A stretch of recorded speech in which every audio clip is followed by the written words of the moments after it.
Unidade 3. O território brasileiro. Características gerais e econômicas. Aula 12. Revisão e avaliação. Ao longo dessa unidade 3, que ela é bem curtinha, né? Foram apenas 4 aulas, em 2 dias, nós verificamos aí informações sobre o território brasileiro, né? Características aí do Brasil, passando desde o seu histórico até a questão das suas regiões e também características econômicas, né? Dentro aqui do nosso território, aqui do Brasil. Verificamos aí muitas informações relacionadas a esse país, né? E a gente vai retomar agora essas informações, né? Verificando aí todos esses processos de novo, né? Para fazermos a nossa avaliação.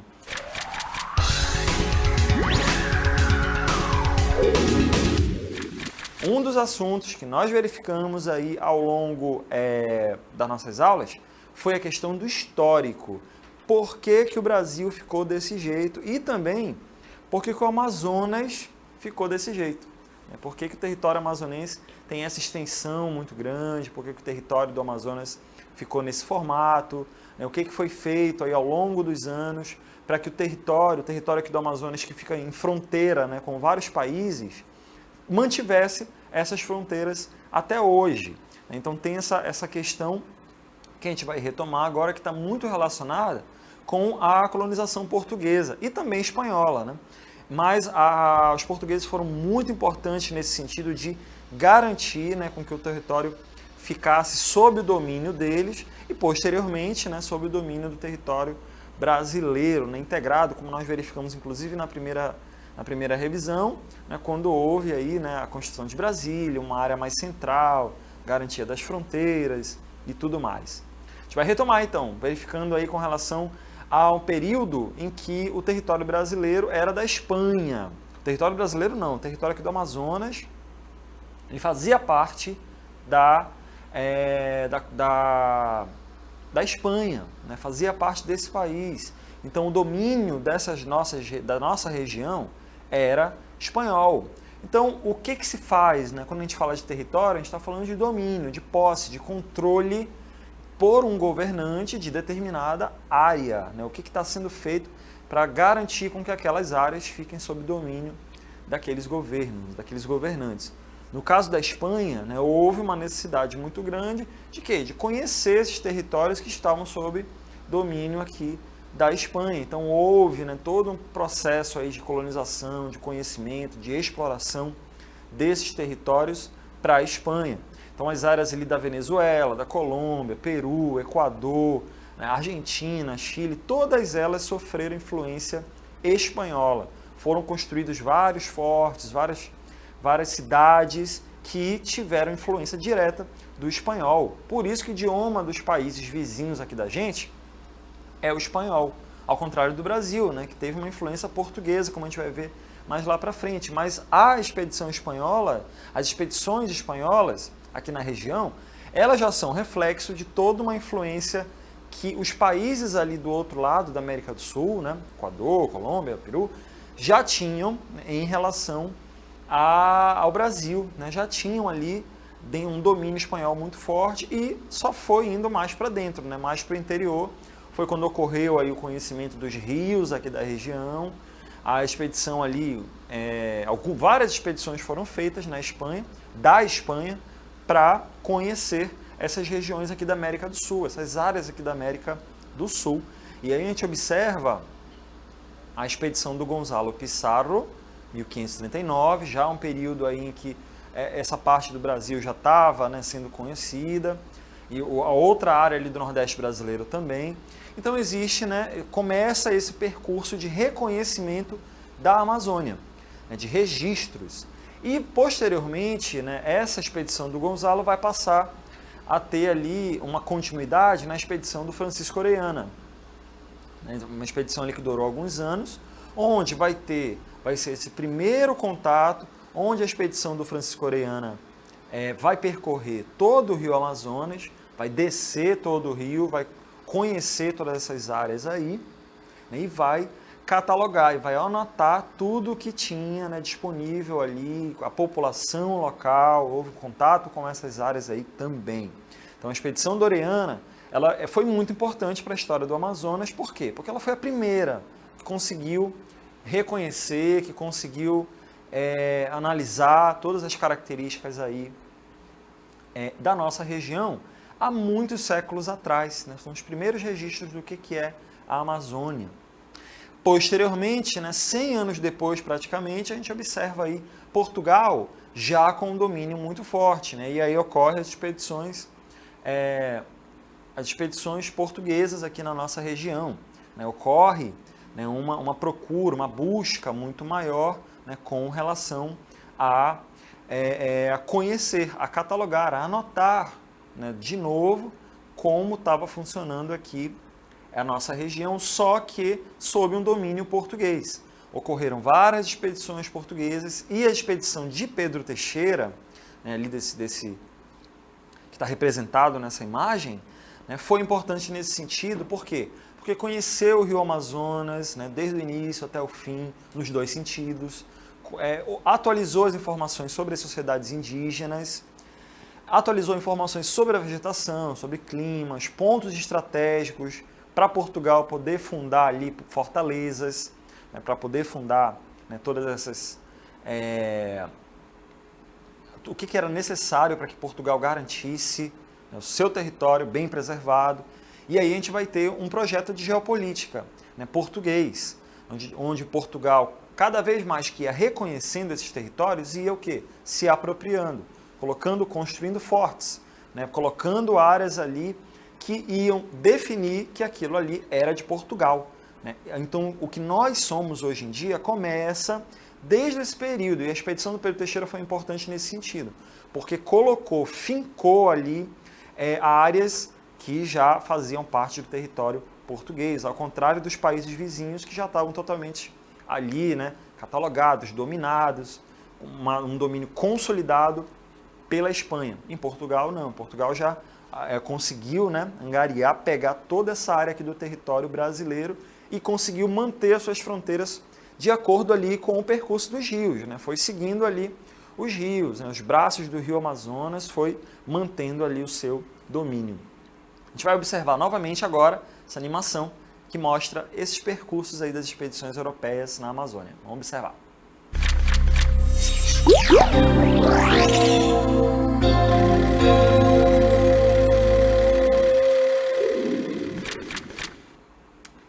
Então a gente tem aí a expedição do Francisco Orellana, né, 1537, sai ali do Equador e vai passando, né, por vários pontos ali ao longo do seu percurso, né, passa pelo Amazonas, passa pelo Pará, até chegar ali na ilha de Marajó.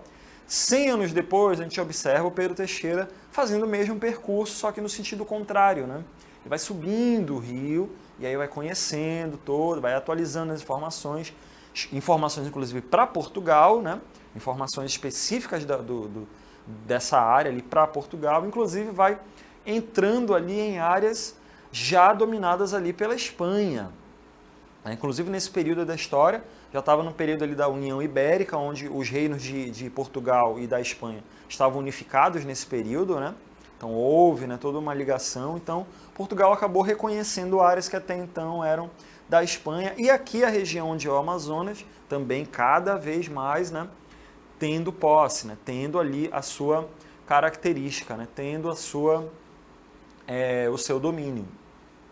Então, a gente observa aí, né, essa questão ali do reconhecimento, do registro em relação a essas áreas do Amazonas. E aí, posteriormente, né, a gente observa Portugal cada vez mais, muitos fortes. Aí a gente observa que o município de Borba, por exemplo, né, foi a primeira área ali, que até então não tinha esse nome, né, foi a primeira área ali onde teve um ponto central ali para esse estado, né, que antes o estado não existia, mas aquela área ali de Borba tinha uma importância.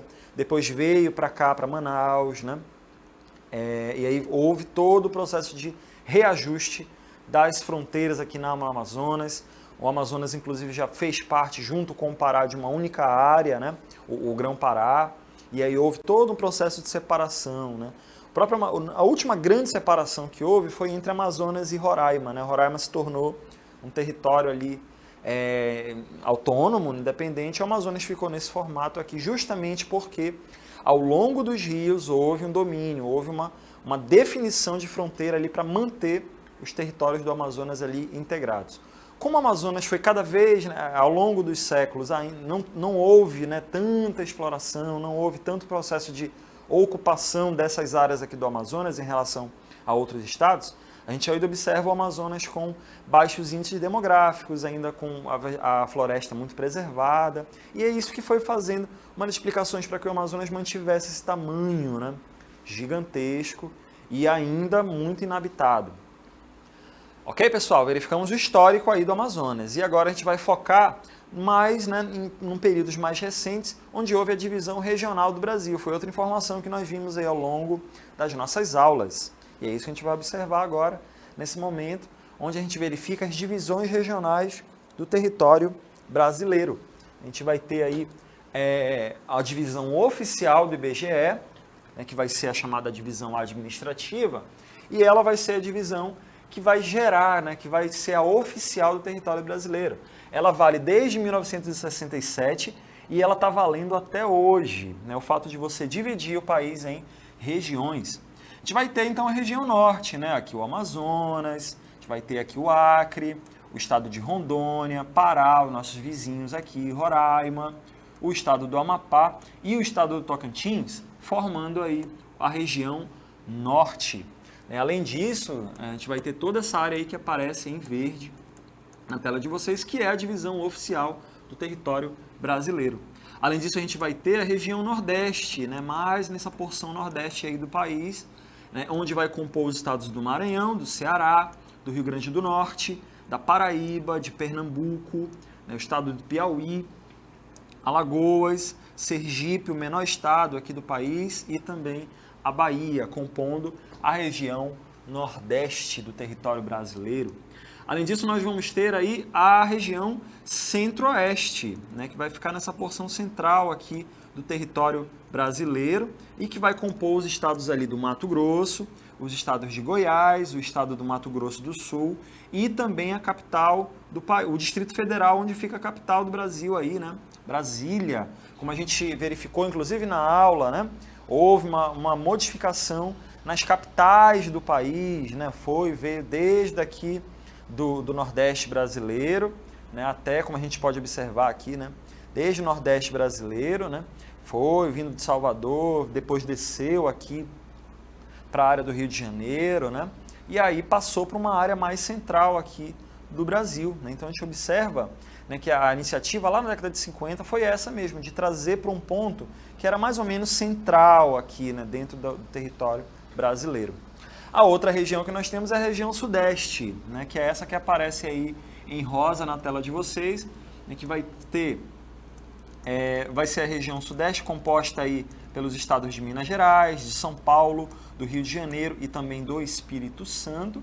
E por último a gente vai ter a região sul, né, bem distante aqui da gente, né, que vai ser essas áreas mais ao sul do Brasil, o estado do Paraná, o estado de Santa Catarina e o estado do Rio Grande do Sul. Essa é a divisão oficial do Brasil, né? Essa é a divisão aí que permanece até hoje, desde o dia 1º de janeiro de 1970, presente até hoje. A divisão das regiões do Brasil foi feita, né, principalmente levando a questão da natureza, do clima, da vegetação. Os aspectos naturais são os fatores principais aqui para essa divisão ficar nesse formato. Durante muitos anos, utilizou-se, por exemplo, mapas feitos pelo Ministério da Agricultura, por exemplo, né? E depois o IBGE foi tomando a frente aí, o Instituto Brasileiro de Geografia e Estatística foi tomando a frente aí nesse sentido. Vamos continuar observando agora uma outra divisão regional que existe, que é a divisão em regiões geoeconômicas, né? Que é essa aqui, acabou de aparecer aqui na tela, né? Que é a dos complexos regionais, que vai dividir o Brasil em apenas 6 regiões. Que vai dividir o Brasil em apenas 3 regiões, né, que são os chamados complexos regionais. Essa divisão ela foi criada pelo geógrafo Pedro Geiger, né, lá na década de 60, e ela vai ser uma regionalização ela não é oficial, mas ela ajuda a gente a compreender o território brasileiro, né, em regiões, em partes, de uma maneira mais generalizada. Os critérios aqui não são apenas os critérios naturais, a gente já insere, o Pedro Gaica já insere a questão socioeconômica, as relações que algumas cidades têm entre si. A gente vai ter, por exemplo, as 3 regiões aqui, ó, a Amazônia, né, que é composta pelos estados da região norte, menos aqui, né, o sul de Tocantins. Vai entrar nessa área aqui a porção oeste do Maranhão, né, vai estar presente aqui. Por quê? Porque as cidades do Maranhão, de acordo com esse geógrafo, elas estão muito mais conectadas aqui com as cidades do Pará, com as cidades de Tocantins. A produção econômica, por exemplo, né, vai estar muito... A população tem muito mais relação, migra muito mais para essas áreas aqui.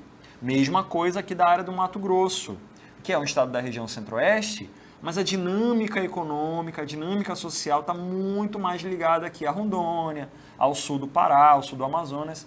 Então a gente vai ter uma conexão muito maior, por isso que é a Amazônia. Vamos ter também a região Nordeste, né, que é essa que está em amarelo aí, que ela vai pegar praticamente toda a região Nordeste, menos aquela partezinha do Maranhão, mas ela também vai agregar aqui, né, esse norte aqui de Minas Gerais. Por quê? Porque as cidades do norte de Minas Gerais, elas vão ter uma conexão econômica muito maior com a Bahia, né? Então vai ter a migração muito mais forte, vai ter a produção econômica muito mais forte também.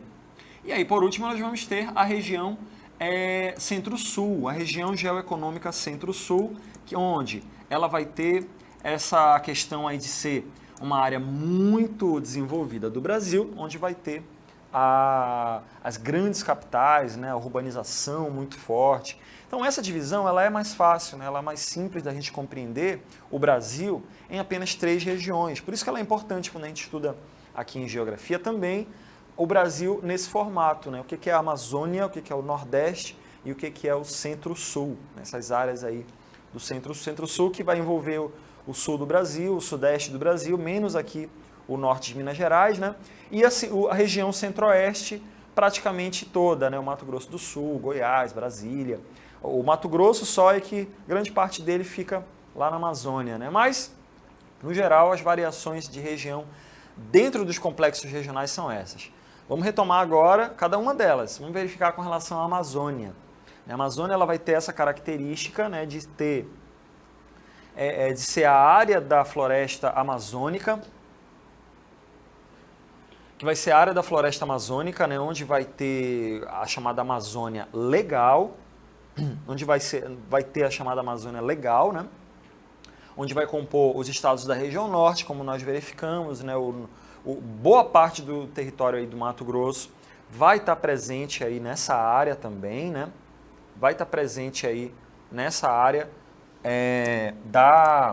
vai estar presente nessa área da Amazônia, né, justamente como a gente verificou, né, justamente pelo fato das cidades elas estarem conectadas aqui, né, com a parte norte, a própria produção agropecuária, como ela é muito importante aqui para o Mato Grosso, e como ela vem aqui uma dinâmica cada vez mais, cada ano que se passa vem chegando mais para cá, né?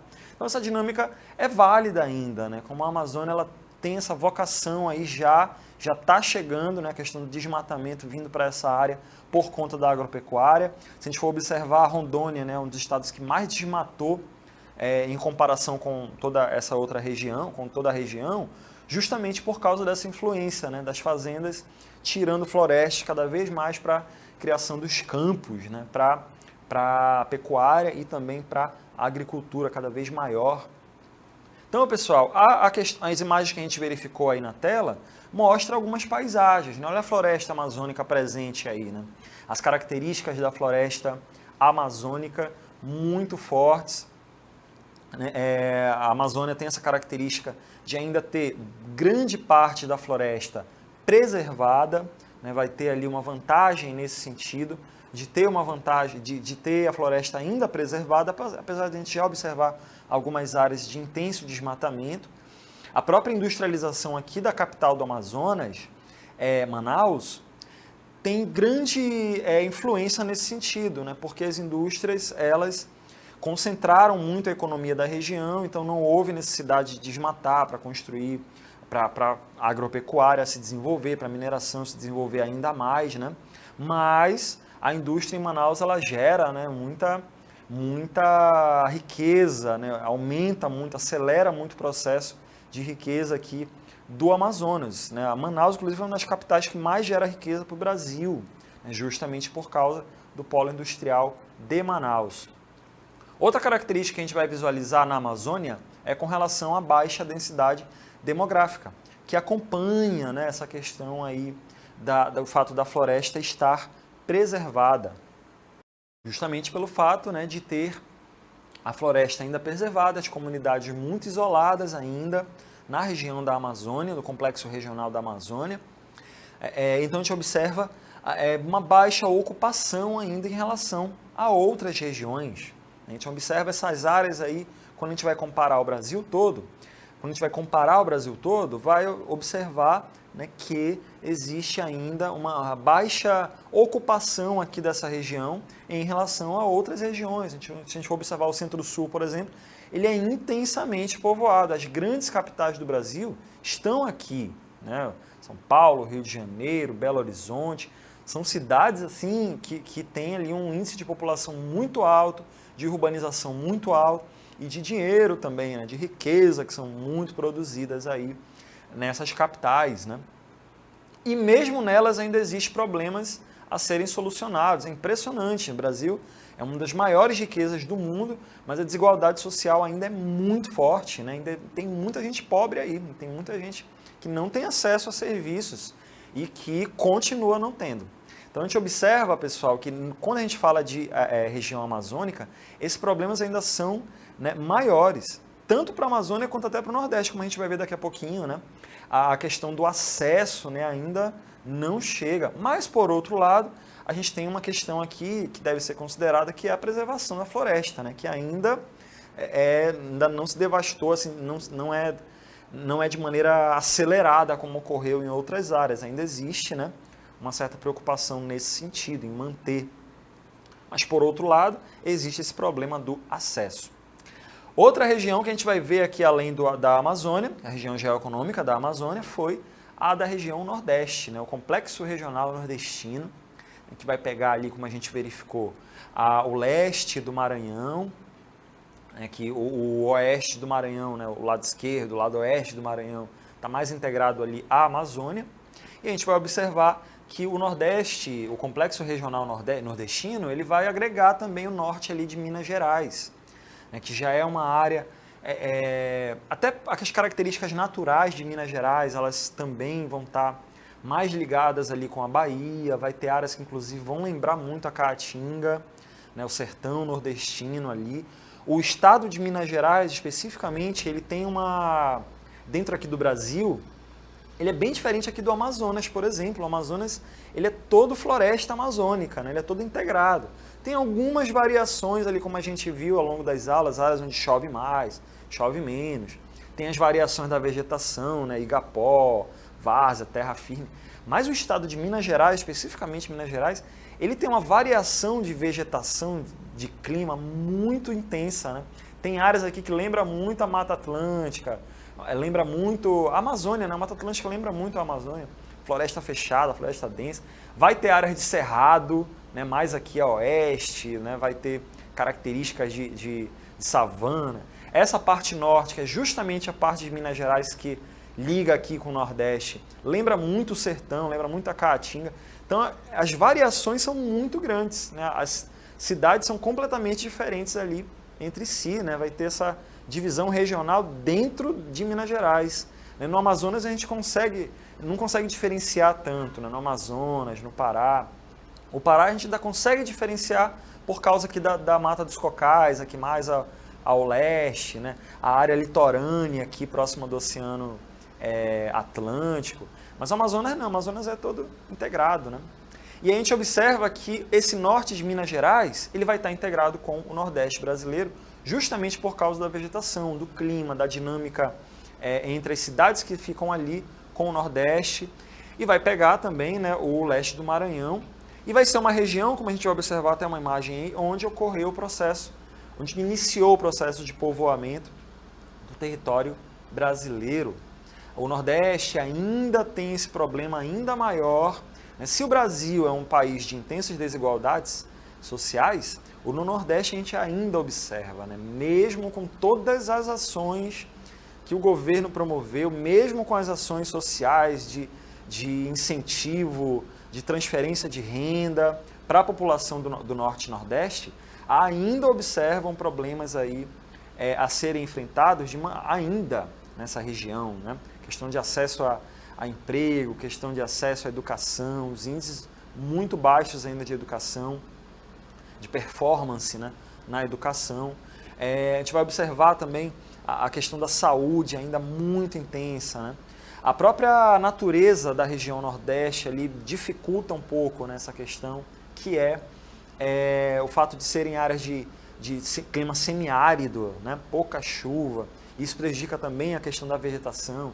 Precisa ter todo um trabalho ali para desenvolver a agricultura naquela região. Tem áreas que são bastante desenvolvidas. A própria área ao redor do Rio São Francisco, como foi mencionado na nossa aula sobre hidrografia, né? Onde a gente vai ter áreas ali que são boas para plantio, como é o rio intermitente, ele vai estar um rio perene, ele vai estar sempre ali, né? Sempre presente ali naquela região por onde o Rio São Francisco passa. Então vai ter áreas ali no Nordeste brasileiro que vão ser boas sim para a agricultura. Mas uma das vocações principais que tem se observado, né, de maneira mais recente no Nordeste brasileiro vai ser exatamente a questão do litoral para o turismo. Como é uma área que fica bem próxima do oceano, é área de mar, então as capitais do Nordeste elas verificaram essa vocação que elas têm aí para o turismo. A imagem que a gente verifica no Nordeste aí traz também essa questão. Olha aí, observem uma paisagem do Nordeste que está de costas para o mar, né, com as praias atraindo pessoas, os hotéis, os prédios, as avenidas, né, todas elas paisagens como essa atraem muitos turistas. Então, tanto Fortaleza, quanto Natal, João Pessoa, né, vai estar todo Aracaju, vai ter ali uma influência muito grande na questão turística também, né, uma vocação do turismo, que a região norte está ficando para trás nesse sentido, né, que deveria também envolver a questão turística também aqui na região, fomentar, né, desenvolver ainda mais. Bom, gente, vamos verificar agora o terceiro complexo regional, que é o Centro-Sul, que vai ser a região vai ser o complexo regional em comparação com as outras regiões geoeconômicas, que vai ser a área mais urbanizada, mais desenvolvida. É onde, ao longo da história do Brasil, houve incentivos muito maiores de desenvolvimento econômico, desenvolvimento urbano, desenvolvimento técnico. Então vai pegar toda a região sul e sudeste, né? Vai pegar também o estado de Goiás, o estado do Mato Grosso do Sul, aquela partezinha sul aqui do Mato Grosso e também, né, o Distrito Federal, onde fica Brasília. Vai ser a área do Brasil onde vai ter muito desenvolvimento econômico, né? Vai ter uma grande evolução, né, no sentido de serem áreas muito urbanizadas, áreas muito povoadas, áreas que vão sofrer um intenso processo de urbanização. A gente vai observar agora aí apenas na imagem essas paisagens, né, que vão trazer para a gente essa questão da urbanização muito forte. Como a gente observou nessa primeira imagem, da Avenida Paulista, né, que mostra aí a capital de São Paulo, onde vai ter uma influência muito grande, um centro econômico importante lá do estado de São Paulo e para a cidade de São Paulo também, justamente porque é lá por onde circulam as decisões, a questão econômicas também, os escritórios de muitas empresas do Brasil e do mundo ficam em São Paulo. Então vai ter essa vantagem, né? O Brasil se organizou ali, concentrou a riqueza naquelas áreas ali do Centro-Sul, né? Onde vai ter as grandes empresas, a própria agropecuária também por lá, ela é muito forte, né? Até por causa dos solos daqui dessa região, por ser uma área indo de tropical para temperada, né? Os solos vão ser muito bons para o plantio e isso vai ser uma vantagem dessas áreas. Para a questão também da agropecuária, a agroindústria é muito forte. A indústria em si, se a gente for observar, todas as indústrias do Brasil vai estar muito concentrado nessa parte aqui do Brasil. E, consequentemente, se está produzindo aqui, está gerando riqueza para cá, para essa área, né? Para os estados dessa região aqui que estão recebendo impostos, dessas indústrias e tudo mais. Aqui na Amazônia a gente observa, por exemplo, concentrado apenas em Manaus, né? Apenas aqui em Manaus. E outras nas capitais no máximo, né? Mas quando a gente observa aqui o Centro-Sul, a gente observa uma distribuição das indústrias muito maior.